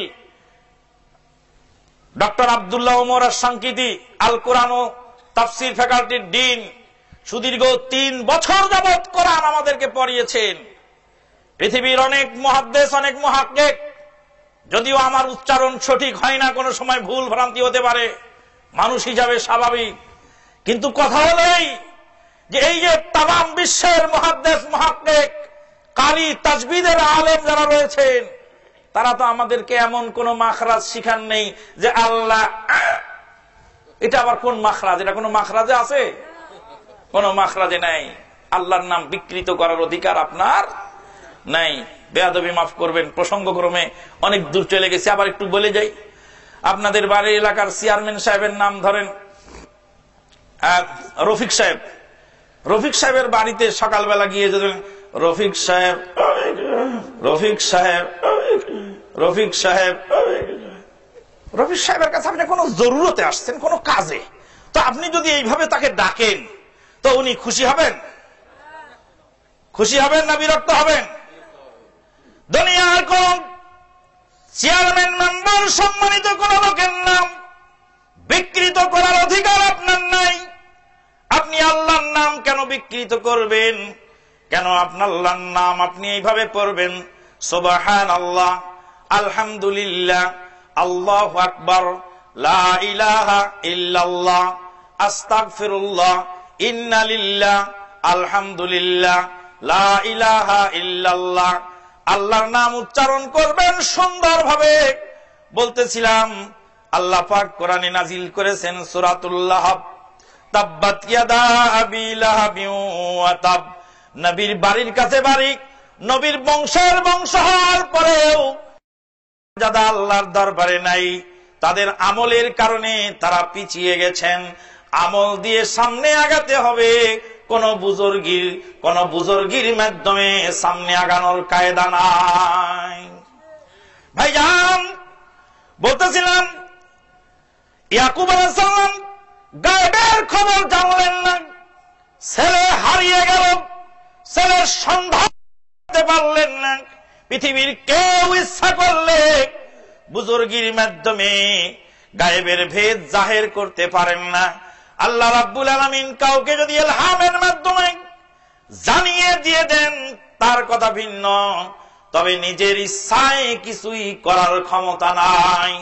গাজওয়ায়ে বানি মুস্তালেকের যুদ্ধের দিনে আয়েশা সিদ্দিকার গলার হার ছিঁড়ে মরুভূমির মধ্যে পড়ে গেল। আয়েশা সিদ্দিকার ছিঁড়ে পড়া হাড়ের উপরে একটি উট এসে শুয়ে পড়ল। উটের পিঠের তলে চাপা পড়ে গেল আল্লাহর নবীর স্ত্রীর গলার হার। সাহাবায়ে কেরামগণ খুঁজে খুঁজে হয়রান হয়ে গেলেন। আল্লাহর নবী খুঁজলেন, মা আয়েশা সিদ্দিকা খুঁজলেন, উট না উঠানো পর্যন্ত আল্লাহর নবী বলতে পারলেন না আল্লাহর নবীর স্ত্রীর হারানো হার উটের পিঠের তলায়। খয়বরের যুদ্ধের দিনে ইহুদি মহিলা আল্লাহর নবীকে দাওয়াত দিয়ে গোশতের মধ্যে বিষ মিলাই দিল। বিষ খেয়ে সাহাবায়ে কেরামগণ ইন্তেকাল করলেন, কয়েকজন সাহাবী ইন্তেকাল করলেন। আল্লাহর নবী ওই বিষাক্ত গোশত খাওয়ার কারণে মারাত্মক অসুস্থ হয়ে পড়লেন। কাশফ ইলহামের মাধ্যমে আল্লাহর নবী জানতে পারলেন না ওর মধ্যে বিষ রয়েছে। ওমর ইবনুল খাত্তাব ফজরের নামাজ করতেছিলেন, ঘাপটি মেরে আবু লুলুক ফেরত অস্ত্র নিয়ে মসজিদে নববীর অন্ধকার কুঠুরির মধ্যে পালিয়ে লুকিয়েছিল।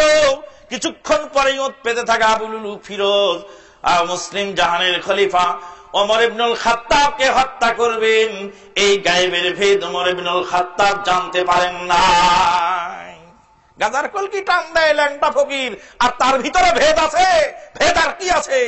বেয়াদবি মাফ করবেন, একজন লোক ডিগ্রি পাস, তার স্ত্রীও ডিগ্রি পাস, সে ভণ্ড ফকিরের মুরিদ হওয়ার পরে এই ভণ্ডের মুরিদ বানানোর স্ত্রীরও লয়ে গেছে গা।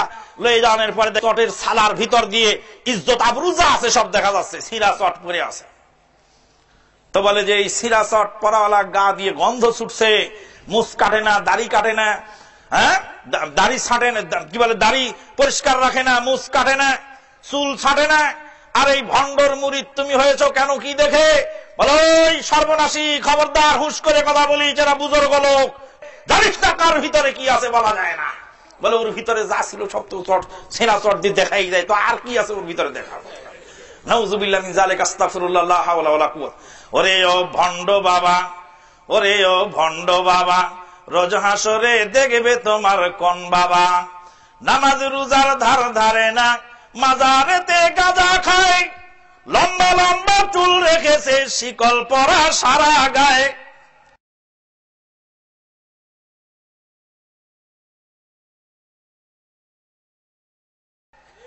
লম্বা লম্বা চুল রেখেছে, শিকল পরা সারা গায়ে।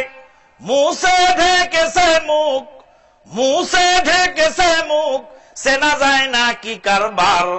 ওরে ও ভণ্ড বাবা, রোজ হাসরে দেখবে তোমার কোন বাবা।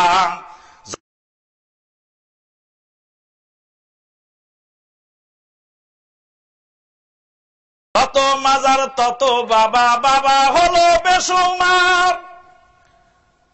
রেল লাইনে নাই রে মাজার, বাস লাইনে সব মাজার।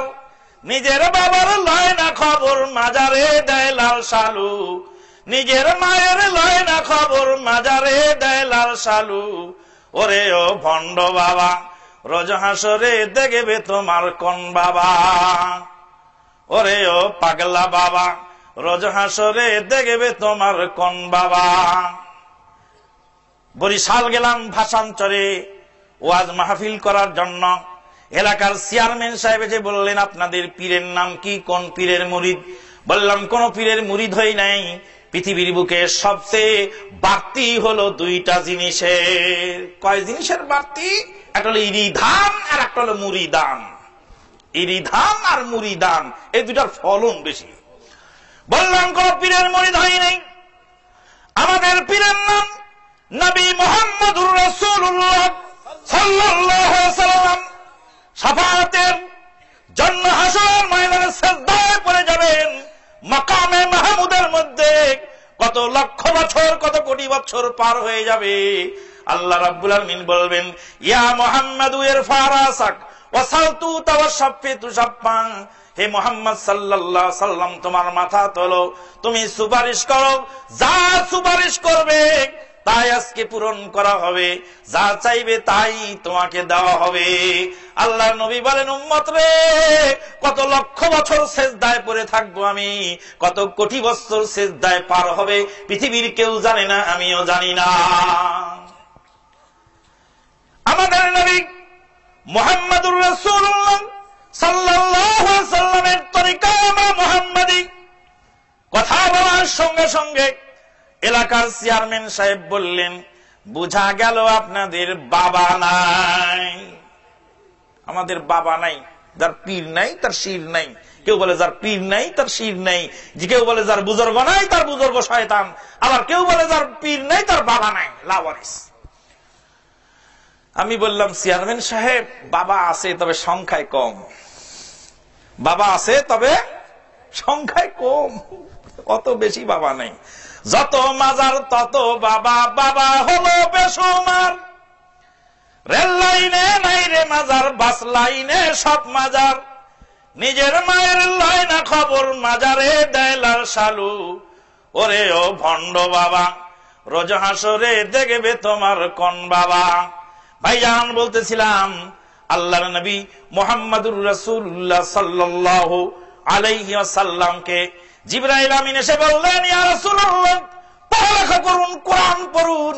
কোরআন না পড়লে, হাদিস না পড়লে এই গুণে ধরার সমাজকে ভালো করা যাবে না। ইকরা ইয়া মুহাম্মদ সাল্লাল্লাহু আলাইহি ওয়াসাল্লাম, আল্লাহর নবী বলেন মা আনা বিকারিন, জিবরাইল রে আমি পড়ার ক্ষমতা রাখি না। আল্লাহ রাব্বুল আলামিন বলেন ওয়ালা তাখুতুহু বিয়ামিনিক ইদাল্লার তাবাল মুবতিলুন ওয়া মা কুনতা তাতলু মিন ক্বাবলিহি মিন কিতাব, হে নবী আপনি ইতিপূর্বে কোন কিতাব পড়েন নাই। ওয়ালা তাখুতুহু বিয়ামিনিক, ডান হাত দিয়ে আপনার খড়ি মাটির দাগ ওঠানো হয় নাই, আপনি লেখাও জানেন না পড়াও জানেন না। তামাম পৃথিবীর মানুষের মধ্যে আমূল পরিবর্তন হয়ে গেল কোরআন সুন্নাহর বিধান আসার কারণে। আর তামাম পৃথিবীর মানুষ হতবাক হয়ে তাকায় রইল। আল্লাহর নবী সাল্লাল্লাহু আলাইহি ওয়াসাল্লামের আশা এই রিভলিউশন দেখে জিবরাইল আমিন আলাইহিস সালাতু ওয়াস সালাম বললেন ইকরা বিসমি রাব্বিকাল্লাযী খালাক, নবী আপনি পড়ুন, আপনার রবের নামে পড়ুন, যেই রব সৃষ্টি করেছেন সেই রবের নামে পড়ুন, রবের নামে পড়ুন। জিবরিল বললেন আল্লাহর ওহীর মাধ্যমে রবের নামে পড়ুন। পড়ার সবক সর্বপ্রথম দেওয়া হলো, প্রথম দিনেই পড়ার কথা বলা হলো। পড়া প্রথম দিনেই ফরজ হয়ে যায়। ওই জন্য আল্লাহ নবী বলেন তালাবুল ইলমি ফারিদাতুন আলা কুল্লি মুসলিম, তামাম পৃথিবীর সকল মুসলিম নরনারীর উপরে সঠিক বিদ্যা কোরআন সুন্নাহর বিদ্যা অর্জন করা ফরজ হয়ে যায়। এর মানে এই নয় যে সবাইকে মুফতি হতে হবে, সবাইকে মুহাদ্দিস হতে হবে, তা নয়। দৈনন্দিন জীবনে পাক সাফ ওযু গোসল হালাল হারাম জানার জন্য আপনাকে যেটুকু বিদ্যার দরকার সেই বিদ্যাগুলি জানতে হবে। এই বিদ্যা না জানলে আপনার ঈমান আমল চলবে না।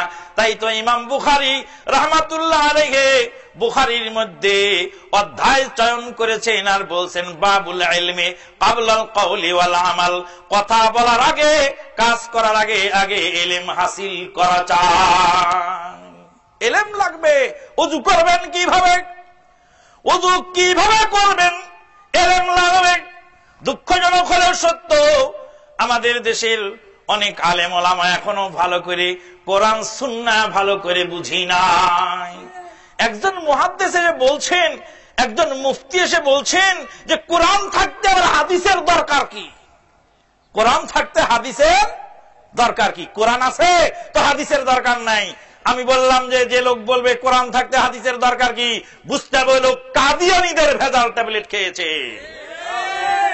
কারণ এই যে খতমে নবুয়তের প্রোগ্রাম আসতেছে আগামীতে, আপনারা সবাই রেডি থাকবেন। খতমে নবুয়তের প্রোগ্রাম সামনে আসতেছে। কাদিয়ানীরা বলছে কোরআন থাকতে হাদিসের দরকার কি, অথচ আল্লাহর নবী বলেন তারাক্তু ফীকুম আমরাইন, তোমাদের মধ্যে দুইটি জিনিস দিলাম। একটু উদাহরণ দিলে সহজ হবে। রেল লাইনের দুইটি পাত, দুইটি লাইনের উপর দিয়ে গাড়ি চলে। ওই লাইনের মধ্যে যদি একটা উঁচু আর একটা নিচু হয়ে যায়, একটা 19-20 হয়ে গেলে রেল লাইন গাড়ি চলবে না, অ্যাক্সিডেন্ট হয়ে যাবে। 1 সেকেন্ডের জন্য হাদিস ছাড়া কোরআন অচল হয়ে যায়। বললাম মুফতি সাহেব একটু উযু করেন তো, উযু করেন। মুফতি সাহেবকে বললাম মুফতি সাহেব উযু করেন। উযু করার দৃশ্য বিসমিল্লাহ বলে সর্বপ্রথম 2 হাত ধৌত করলেন 3 বার। আমি বললাম কোরআন থেকে প্রমাণ করেন। কোরআনে আছে ইয়া আইয়ুহাল্লাযীনা আমানু ইযা কুমতুম ইলাস সালাতি ফাগসিলু উজুহাকুম ওয়া আইদিয়াকুম ইলাল মারাফিক ওয়ামসাহু বিরুসিকুম ওয়া আরজুলাকুম ইলাল কাবাইন। হে ইমানদার বান্দা বান্দীগণ, যখন সালাতে দাঁড়াও, ইযা আরাতুমুল কিয়ামা লিস-সালাত, ইযা কুমতুম ইলাস সালাত, যখন নামাজের দাঁড়াও। ওই যে দেখেন না কিছু লোক আছে নামাজের কাতারে দাঁড়িয়ে মেসাক ঘষতে থাকে, বোঝা গেল যে হাদিসটা একটু বেশি বুঝে ফেলেছে, হাদিসটা বেশি বুঝেছে। আমি বলি তোমরা হাদিস এক ধাপ বেশি বুঝে ফেলেছ। লাউলা আনা শুক্কার উম্মতি লা আমারতুম বিসওয়াক ইনদা কুল্লি সালাত, প্রত্যেক নামাজের টাইমে মেসাক করার অর্ডার দিতাম। তাই তো নামাজের কাতারে দাঁড়িয়ে মেসাক করা হচ্ছে। আসে আল্লাহ রাব্বুল আলামিন বলছেন ইযা কুমতুম ইলাস সালাহ, যখন নামাজে দাঁড়াও ফাগসিলু উজুহাকুম, তখন মুখমণ্ডল ধুয়ে নাও। পানি তো নামাজের কাতারে নিয়েই মুখ ধোয়া দরকার। কয় না তা তো হবে না, কি করতে হবে? কারণ ইযা এসেছে, ইযা আসলে ফেলে মাজিকে ফেলে মুজারা বানায় দেয়। ইযা জাআ নাসরুল্লাহি ওয়াল ফাত, ইযা জাআ নাসরুল্লাহ ওয়াল ফাত, যখন আল্লাহর সাহায্য এসেছিল না আল্লাহর সাহায্য আসবে? আসবে। ইযা কুনতুম ইলাস সালাত, যখন নামাজে দাঁড়ানোর ইচ্ছা পোষণ করো, ফাগসিলু উজুহাকুম, মুখমণ্ডল ধৌত করে নাও। বললাম মুফতি সাহেব আপনার উজু শুরু হলো হাত ধোয়া দিয়ে, হাত ধোয়ার দলিল কোথায় বের করুন? বলে হাত ধোয়ার দলিল তো হাদিসে আছে। আপনি যে বললেন কোরআন আগে মানবো হাদিস পরে মানবো, কোরআন থাকতে হাদিসের দরকার কি? আপনি তো কোরআন দিয়ে উজু শুরু করেন নাই, উজু শুরু করেছেন হাদিস দিয়ে। আপনার উজু শুরু হয় হাদিস দিয়ে। উজু, হাদিস এবং কোরআন একসাথে উজু চলবে, হাদিসকে সাইডে ফেলে দিয়ে আপনার উজুটাও শুদ্ধ হবে না। অতএব বুঝতে হবে, যদি কেউ বলে যে কোরআন থাকতে হাদিস কেন, তাহলে তখন বুঝতে হবে সে কাদিয়ানীদের ভেজাল ট্যাবলেট খেয়েছে। আল্লাহ পাক বলেন ইয়া আইয়ুহাল্লাযীনা আমানু কু আনফুসাকুম ওয়া আহলিকুম নারা, হে ইমানদার বান্দা বান্দীগণ, তোমরা নিজেরাও জাহান্নাম থেকে বাঁচো, পরিবারকেও বাঁচাও। পরিবারকে বাঁচাও, নিজে বাঁচো, নিজের স্ত্রীকে কন্ট্রোল করো, ছেলে মেয়েকে কন্ট্রোল করো। মুরু আওলাদাকুম বিসসালাতি ওয়া হুম আবনা সাবঈ সিনিন, ছেলে যখন 7 বছরের হয় তখন নামাজের জন্য অর্ডার করো, আর যখন ছেলে 10 বছরের হয় তখন ছেলেকে লাঠি পিটা করো। 10 বছর হয়ে গেলে লাঠি পিটা করে তাকে নামাজি বানাও। কুমিল্লা থেকে আসতেছিলাম, গাড়ির মধ্যে এক যুবক কয় আজকালকার আলেমেরা, আজকালকার হুজুরেরা, আজকালকার বক্তারা এরা হক কথা বলে না। তাহলে হক কথা আলেম বলে না, তোর বাপে কয় হক কথা? কয় যে জুলুম চলছে বাংলাদেশে, এই জুলুমের বিরুদ্ধে কেউ কথা বলে না। তা আমি বললাম যে মাইক দিয়ে যদি বলি বাংলাদেশ সরকার জালেম, বাংলাদেশ সরকার জালেম, বাংলাদেশ সরকার জালেম, 100 বার যদি জালেম জালেম জপনা করি তো জুলুম বন্ধ হবে নাকি জুলুম আরো বাড়বে? জুলুম আরো বাড়বে, জুলুম বন্ধ হবে না। কয় সরকার অন্যায় করে আপনারা আলেমরা কেন ঠেকান না? আমি বললাম তুমি হাদিস বোঝো নাই, ভালো করে শোনো। ছেলে যদি নামাজ না পড়ে, বাপ ছেলেকে ধরে পিটবে, পিটে নামাজ পড়াবে। হাদিস তো ঠিক আছে হাদিসের জায়গায়, কিন্তু বাপ যদি নামাজ না পড়ে তখন ছেলেও কি বাপকে পিটিয়ে নামাজি বানাবে? কথা বলেন। বাপ যদি নামাজ না পড়ে তা আমি কি করব? আমার ছেলে নামাজ না পড়লে ছেলেকে পিটিয়ে নামাজ পড়তে হবে। হাদিস তো আছে নাকি? হাদিস আছে না? এখন বাপ যদি নামাজ না পড়ে তো বাপকেও পিটাবো ওই হাদিস দিয়ে। হাদিস কোথাকার হাদিস, কোথায় লাগাচ্ছেন আপনি? ঘোড়ার লেজ কেটে গরুর লেজের সাথে লাগালে কি হয়? ওই জন্য তো এলেম দরকার। একজন লোককে জিজ্ঞেস করলাম যে ধর্মের নামে যে বাস পুরানো হচ্ছে, হরতাল ডাকা হচ্ছে, ধর্মের নামে বাস পুরানো, হরতাল ডাকা এগুলি কি জায়েজ? বলে হ্যাঁ জায়েজ আছে। দলিল?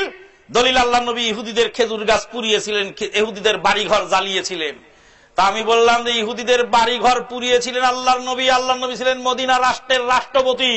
রাষ্ট্রপতি রাষ্ট্রদ্রোহিতার কারণে মদিনার রাষ্ট্রের জনগণের খেজুরের গাছ কেটেছিলেন, পুড়িয়েছিলেন। দলিল তো ঠিক আছে।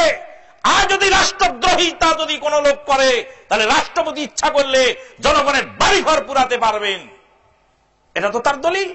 তা আপনি জনগণ হয়ে সরকারি পুলিশের গাড়ি পুরান আর বলেন দলিল এটা? উল্টা হয়েছে না সোজা থাকছে দলিল?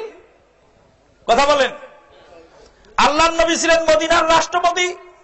মদিনায় এসে আল্লাহর নবী ইহুদিদের সঙ্গে চুক্তি করলেন, বললেন মদিনার ইহুদিরা শোনো, মদিনার ইহুদিরা শোনো, মদিনার উপরে যদি মক্কা থেকে কাফেরের আক্রমণ চালায় তাহলে এই আক্রমণের মধ্যে তোমরা আমাদেরকে সহযোগিতা করবে, আমাদের বিরুদ্ধে যেতে পারবে না।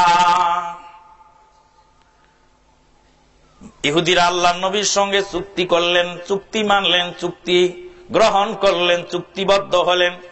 হওয়ার পরে যখন মক্কাতে খন্দকের যুদ্ধে মক্কার কাফেররা আক্রমণ চালালো মদিনার উপরে, মদিনার ইহুদিরা মক্কাওয়ালাদের সাথে গিয়ে একযোগ হয়ে আল্লাহ নবী এবং সাহাবীদের বিরুদ্ধে যুদ্ধে লিপ্ত হয়ে গেল। উহুদের খন্দকের যুদ্ধে শেষ হয়ে গেল। জিবরিল আমিন আলাইহিস সালাতু ওয়াস সালাম আল্লাহর নবীকে বললেন, ইয়া রাসূলুল্লাহ, খন্দকের যুদ্ধ শেষ হয়ে গেছে, মদিনার ইহুদিরা চুক্তি ভঙ্গ করেছে, আপনার সঙ্গে সহযোগিতা না করে উল্টো করে কাফেরদের হাত শক্তিশালী করেছে, তাদেরকে মদিনা থেকে বের করতে হবে, আপনি চলেন, তাদেরকে উৎখাত করা দরকার। আল্লাহর নবী রওনা দিলেন। আল্লাহর নবী সাহাবায়ে কেরামদেরকে নিয়ে রওনা দিলেন। রওনা দিয়ে মদিনার ইহুদিরা ছিল যে বানি কুরায়জার ইহুদিদের খেজুর গাছ কেটে ফেললেন, তাদের বাড়ি ঘর পুড়িয়ে দিলেন। আল্লাহ পাক কোরআনে বলেন সূরা হাশরের মধ্যে, মা কাতাতুম মিন লিনাতিন আও তারাকতুমুহা কায়মাতান আলা উসুলিহা ফাবিইযনিল্লাহ। ও নবী গো, যতগুলি খেজুরের গাছ আপনি কেটেছেন অথবা যতগুলি খেজুরের গাছ আপনি রেখে দিয়েছেন, তার কাণ্ডের উপরে বিদ্যমান ফাবিইযনিল্লাহ, সবগুলি হয়েছে আল্লাহর হুকুমে। ওয়ালিয়ুখজিয়াল ফাসিকিন, ইহুদিদের মতো ফাসিকদেরকে দমন করার জন্য, অপদস্থ করার জন্য এটা আল্লাহর হুকুম ছিল। আল্লাহর নবী আল্লাহর হুকুমে ইহুদিদের বাড়িঘর জ্বালালেন, পোড়ালেন। আল্লাহ নবী ছিলেন মদিনা রাষ্ট্রের রাষ্ট্রপতি, আর ইহুদিরা সেই রাষ্ট্রের সঙ্গে গাদ্দারি করেছিল। গাদ্দারি করার পরে বহির শক্তির সঙ্গে হাত মিলিয়ে তাদেরকে ক্ষতিগ্রস্ত করার চেষ্টা করেছিল। আল্লাহর অর্ডারেই তাদের খেজুর গাছ বাড়িঘর পুরানো হয়। রাষ্ট্রপতি পুরাইলেন জনগণের খেজুরের গাছ তার বাড়ি, কিন্তু আপনি সেই দলিল নিয়ে যায় জনগণ হয়ে রাষ্ট্রীয় সম্পদ পুরাচ্ছেন আর দলিল দিচ্ছেন আপনি। তার মানে ওই যে আগে বলেছিলাম, জাপানি মাইকের সামনে বক্তৃতা দিয়ে বলছে ইহুদি নাসারার পণ্য বর্জন করো। যুবকেরা তো শুনছে গরম বক্তৃতা শুনে অপরিণামদর্শী যুবকেরা রাস্তায় নেমে পড়ছে। রাস্তায় নেমে কোরআন সুন্নাহর অপব্যাখ্যার শিকার হয়ে যাচ্ছে। ভাইজান, কোরআন সুন্নাহ বুঝার দরকার আছে।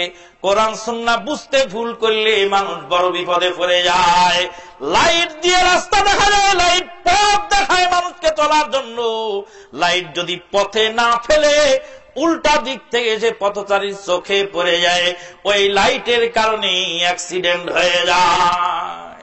মোটর সাইকেলওয়ালা যাচ্ছিল আর আসতে সামনে থেকে ট্রাকের আলোতে সে আর কিছুই দেখতে পাইল না, তারপরে খালের মধ্যে পড়ে গেল।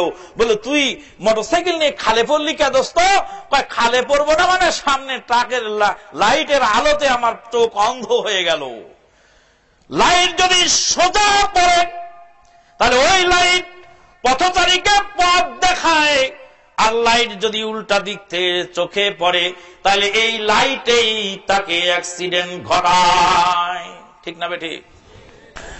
কথা বুঝতে পারতেছেন? লাইট যদি পথে মারা যায় তো পথ দেখায়, লাইট যদি উল্টা দিক থেকে চোখে মারা যায় তো চোখ অন্ধ। লাইটের কারণেই অ্যাক্সিডেন্ট ঘটে যায়।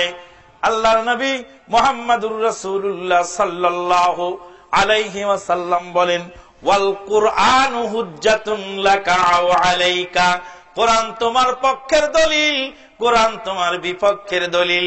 কোরআন যদি সঠিক বোঝা যায় তাহলে কোরআন তোমাকে হেদায়েত করবে, কোরআন যদি বুঝতে ভুল হয়ে যায় তোমাকে ধ্বংস করে ছাড়বে। যুবককে বললাম, ও যুবক, বাংলাদেশ সরকার যদি অপরাধ করে, আমি যদি অপরাধ করি, আমি হলাম বাংলাদেশের জনগণ, আমি যদি নামাজ না পড়ি আমাদের দেশের প্রেসিডেন্টকে আল্লাহ হাসরের ময়দানে জিজ্ঞেস করবেন, ও বাংলার প্রেসিডেন্ট, তোমার দেশের জনগণ নামাজ পড়ে নাই, লাঠি পিটিয়ে কেন তাদেরকে নামাজ পড়াও নাই? নাকি প্রেসিডেন্ট নামাজ না পড়ার কারণে আমানুল্লাহরে জিগাইব? ও আমান মাদানি, বাংলাদেশের প্রেসিডেন্ট নামাজ পড়ে নাই, তুমি কেন লাঠি পিটিয়ে তাকে নামাজি বানাও নাই? বলবে নাকি বলবে ও আমান মাদানি, তোমার দেশের প্রধানমন্ত্রী বিরোধী দলীয় নেত্রী বোরকা পরে নাই, কেন তুমি বোরকা পরাও নাই? আমার স্ত্রী যদি বোরকা না পরে তাহলে তাকে বোরকা পরানোর দায়িত্ব, বোরকা পরানোর দায়িত্ব আমার। স্ত্রী বোরকা না পরলে তাকে বোরকা পরানোর দায়িত্ব আমার। বাংলাদেশের প্রধানমন্ত্রী বিরোধী দলীয় নেত্রী যদি বোরকা না পড়ে তার বোরকা পরানোর দায়িত্ব আমার নয়। আমি যদি নামাজ না পড়ি তাহলে আমার সরকার আমাকে লাঠি পিটা করে নামাজ পড়াবেন, কারণ সরকারের আন্ডারে আমি বাস করি, সরকার আমার আন্ডারে বাস করে না। আল্লাহ নবী বলছেন আলা কুল্লুকুম রাইন ওয়া কুল্লুকুম মাসউলুন আন রাইয়াতিহি, তোমাদের প্রত্যেকেরই কম বেশি কিছু দায়িত্ব আছে রে, প্রত্যেকের দায়িত্ব সম্পর্কে জিজ্ঞাসিত হতে হবে। আমার দায়িত্ব আমার নিচের অংশ, আমার উপরের অংশের দায়িত্ব আমার নয়। আমার ছেলের আকিকা দেওয়ার দায়িত্ব আমার, আমার বাপের আকিকা দেওয়ার দায়িত্ব আমার দাদার। আমার বাপ দাদা 14 গোষ্ঠী 570 গোষ্ঠীর আকিকা হয় নাই, সে দায়িত্ব যদি আমার উপরে ফেলানো হয় তো আমার মাথার উপর আছে।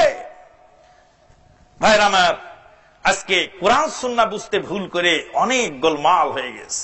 মদিনা ইউনিভার্সিটিতে লেখাপড়া করতে গিয়ে ওখানে গিয়ে 2টা ঘটনা 2 দিন ঘটলো। একদিন হলো কি যে আমাদের উস্তাদ বললেন যে ঈদের দিনে রোজা রাখা হারাম।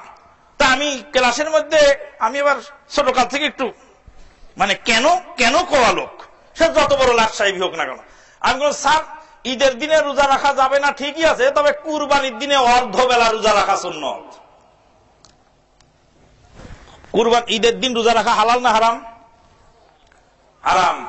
কুরবানির ঈদের দিনে কি রোজা রাখতে হবে না রোজা ভাঙতে হবে? হাফ বেলা রোজা রাখতে হবে। আর কুরবানির গোশত দিয়ে কি করতে হবে? ইফতার করতে হবে। উস্তাদ আমাকে বললেন, মদিনা ইউনিভার্সিটির প্রফেসর ডক্টর আব্দুল্লাহ আতিক আল মুতাররাফি আমাকে বললেন কুরবানির ঈদের দিন রোজা রাখতে হবে, দলিল কোথায় বের করো। দলিলটা নিয়ে গেলাম। আল্লাহর নবী কুরবানির ঈদের দিন না খেয়ে ঈদের মাঠে যেতেন, আর কুরবানির গোশত দিয়ে ওয়ায়ুফতিরু বিউদহিয়াতিহি, কুরবানির গোশত দিয়ে আল্লাহর নবী ইফতার করতেন। বললাম উস্তাদজি যদি রোজাই না হবে তবে ইফতারি কেন হলো? রোজা আগে রেখেছিলেন তারপরে ইফতার পরে করেছেন। তখন উস্তাদ হাসতে হাসতে আধা মরা বলতে, তুমি জানো না ইফতার শব্দের কয়টি অর্থ? বললাম না স্যার। বলে ইফতার শব্দের অর্থ রোজা খোলা। রোজাদার যখন সন্ধ্যাবেলা ইফতার করেন, রোজা খোলা ওটার নাম ইফতার। আল্লাহ পাক বলছেন সুম্মা আতিম্মুস সিয়ামা ইলাল লাইল, রাত পর্যন্ত সিয়াম পালন করো। সন্ধ্যার সময় খানা খেয়ে রোজা ভঙ্গ করার নাই, ইফতার করা। আর সকালবেলা খানা খেলে তার নাম হয় নাস্তা। নাস্তা হলো ইফতার। হাল ফাতার তুমি কি নাস্তা খেয়েছ? হাল আফতার তুমি কি নাস্তা করেছ? সকালবেলার খাদ্যকে আমরা বলি ব্রেকফাস্ট ইংরেজিতে, আরবিতে বলা হয় আল ইফতার।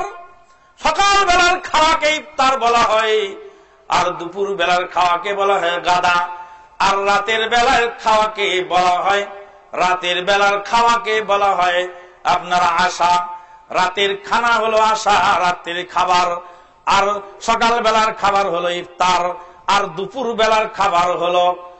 বেলার খাবারটা হলো আপনার গাদা।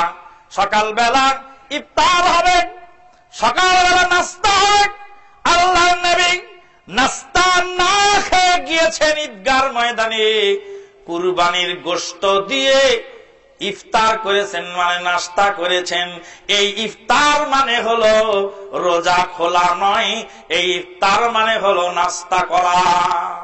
আরেকটা ছোট্ট ঘটনা বলি, আমি আমার বক্তব্য শেষ করে দিচ্ছি। শেখ আব্দুর রাজ্জাক বিন ইউসুফ সাহেব উপস্থিত।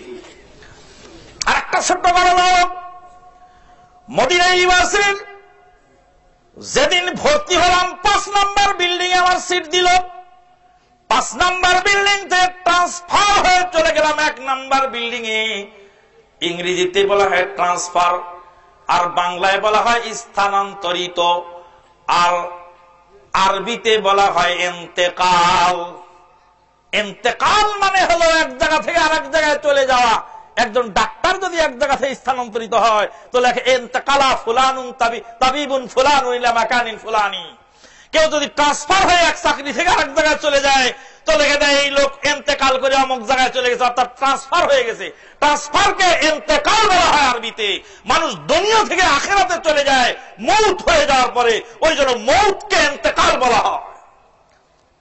5 নম্বর বিল্ডিং থেকে ইন্তেকাল করে ট্রান্সফার স্থানান্তরিত 1 নম্বর বিল্ডিং এ চলে গেলাম। আমার এক বন্ধু সেই লোক ফোন করেছে, বলছে মোহাম্মদ আবগি মোহাম্মদ আবগা মোহাম্মদ আমানুল্লাহ। মোহাম্মদ আমানুল্লাহকে চাই, তার সাথে একটু কথা বলতে চাই। বলে হুয়া ইন্তেকালা, সে ইন্তেকাল করেছে। ইন্তেকাল শোনার সঙ্গে সঙ্গে ইন্না লিল্লাহ বলছে, বলার পরে দৌড়ায় চলে আসছে মদিনা ইউনিভার্সিটিতে। তারপরে দেখছি আমি ইউনিভার্সিটির মসজিদে সালাত আদায়ের জন্য রাস্তায় যাচ্ছিলাম। আমাকে বলে, আমান ভাই তুমি নাকি ইন্তেকাল করেছো? বললাম হ্যাঁ ইন্তেকাল করেছি। ইন্তেকাল মানে মউত নয়, ইন্তেকাল মানে হলো ট্রান্সফার হয়ে যাওয়া। ওই 5 নম্বর বিল্ডিং এর হোস্টেল সুপারকে গিয়ে বললাম, চাচাজি আমার কোন বন্ধু বান্ধব যদি আবার ফোন করেতে বলবেন হুয়া গাইয়ারাল মাকান, অথবা বলবেন বাদদালাল মাকান, কিন্তু ইন্তেকাল বলবেন না। ইন্তেকাল যদি আবার বলতে থাকে আমার স্ত্রীকে বিধবা বানাবে, বিয়ে দিয়ে ফেলবে, ছেলেকে এতিমখানায় ভর্তি করবে, আর আমার গায়ে ভাড়া জানাজা করে ফেলবে। ওমা আলাইনা ইল্লাল বালাগ। আকুলু কওলি হাযা আস্তাগফিরুল্লাহ লি ওয়া লাকুম ওয়া লিসাইরিল মুসলিমিন ফাস্তাগফিরুহু মিন কুল্লি যামবিন ওয়া আতুবু ইলাইহি ইন্নাহু হুয়াল গাফুরুর রহিম। আপনারা কোরআন সুন্নাহ বুঝার চেষ্টা করুন, বুঝে বুঝে মানার চেষ্টা করুন। হটকারী কোন বক্তব্য শুনে সাথে সাথে পাগল পারা হবেন না। আল্লাহ পাক আপনাদের আমাদেরকে তৌফিক দান করুন। আল্লাহুম্মা আমিন, আল্লাহুম্মা আমিন, আল্লাহুম্মা আমিন।